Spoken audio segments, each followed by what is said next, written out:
Exercise 2.4 है और 9th class का मैथ क्वेश्चन नंबर 2 है। Write the following as single logarithm. अब हमने इनको सिंगल लॉगरिथम फॉर्म में लिखना है।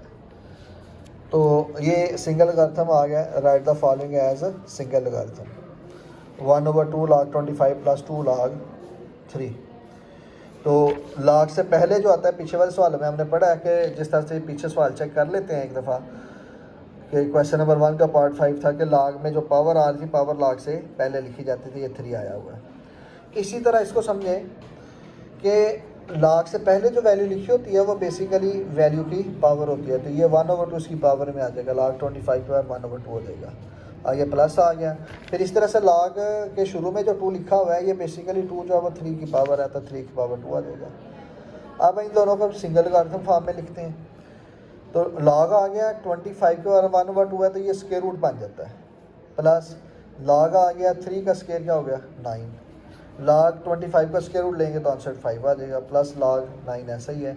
log में 2 वैल्यू ऐड हो रही हों उनको हम सिंगल log फॉर्म में लिखें तो वैल्यू मल्टीप्लाई करते हैं। ये फर्स्ट लॉ ऑफ लॉगरिथम है। तो log वैसे आ जाएगा 5 9 आर 45। इसका अल्टरनेट मेथड भी आगे एक्सप्लेन किया गया है कि 25 की पावर 1/2 था, यही स्टेप था। आगे log हम इसको यहीं पे सिंगल लॉगरिथम फॉर्म में लिख सकते हैं। log ले लेंगे 25 की पावर 1/2 आ जाएगा, प्लस यहाँ पे मल्टीप्लाई आ जाएगा 3 की पावर 2 आ जाएगा। अब 25 जो होता है वो 5 का स्क्वायर होता है, तो इस वजह से 5 का स्क्वायर मल्टीप्लाई 3 का स्क्वायर 9 हो गया। ये 2 से कट करके 5 × 9 log 45। इस तरह से भी सवाल हल हो जाएगा, इस तरह से भी सवाल हल हो जाएगा।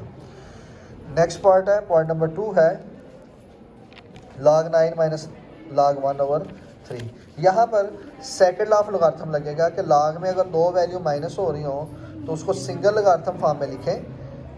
तो इसका मतलब माइनस की जगह पर डिवीजन आ जाएगा। तो log आ गया 9 माइनस की जगह पे डिवाइड का साइन आ जाएगा 1/3। फिर log 9 डिवाइड को मल्टीप्लाई करेंगे तो 1/3 जो है ये 3/1 में कन्वर्ट हो जाएगा। तो 9 3s आर 27 log 27 इसका आंसर आ जाएगा। log 5 की पावर b की पावर 2 मल्टीप्लाई log a की पावर 5 की पावर 3। ये अब हमारे पास जो है ना क्वेश्चन है। अब इस क्वेश्चन के अंदर फोर्थ लॉ लगेगा। ये तो फोर्थ लॉ आपको थोड़ा सा पीछे से एक्सप्लेन कर दिया जाता है।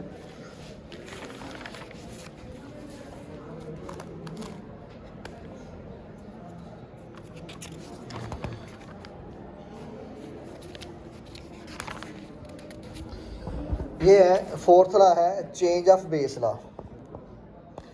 log b की power x equal to log a की power x divided by log a की पावर b। ये देखें बेस चेंज है, इधर log b आ रहा है और इधर log a आ रहा है, इधर भी log a आ रहा है।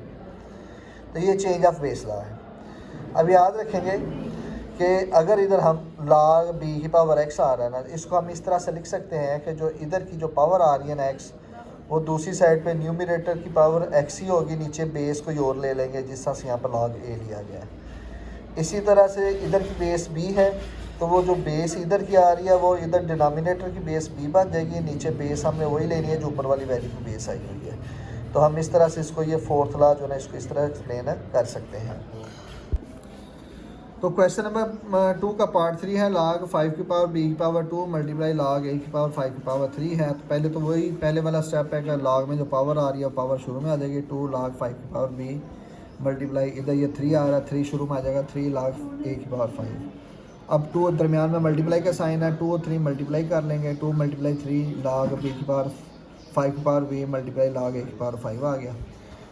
2 3 6। अब यहाँ पर इन दोनों के ऊपर फोर्थ लॉ अप्लाई होगा। इधर गौर से देखने वाली बात यह है कि जो इधर बेस है वो इधर पावर है, ठीक है, इधर बेस इधर पावर। तो इसका फिर प्रोसेस क्या होगा, फिर इधर की बेस लेंगे तो इधर की पावर लेंगे। ये log आ गया, इसकी बेस ले लेंगे और इसकी पावर ले लेंगे। ये फोर्थ लॉ ऑफ लॉगरिथम के मुताबिक है। तो इसका आंसर आ जाएगा 6 × log a की पावर b। इस तरह से आगे नेक्स्ट पार्ट है इसका 2 log 3 की पावर x प्लस log 3 की पावर y है। तो वही बात कि log में जो शुरू में आ रहा है वो पावर होती है, तो ये 2 पावर में आ जाएगा तो x की पावर 2 आ जाएगा, प्लस log 3 की पावर y आ गया।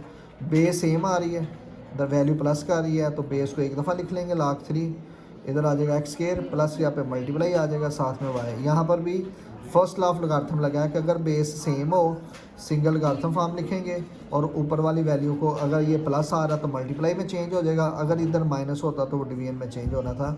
नेक्स्ट पार्ट में वही प्रोसेस दिया हुआ है, 4 log 5 की पावर x माइनस log 5 की पावर y प्लस log 5 की पावर 2 है। तो ये लॉग्स में जो पहले वैल्यू दी हुई है बेसिकली पावर है, ये 4 पावर में आ जाएगी, माइनस log 5 की पावर y प्लस log 5 की पावर z दी हुई है।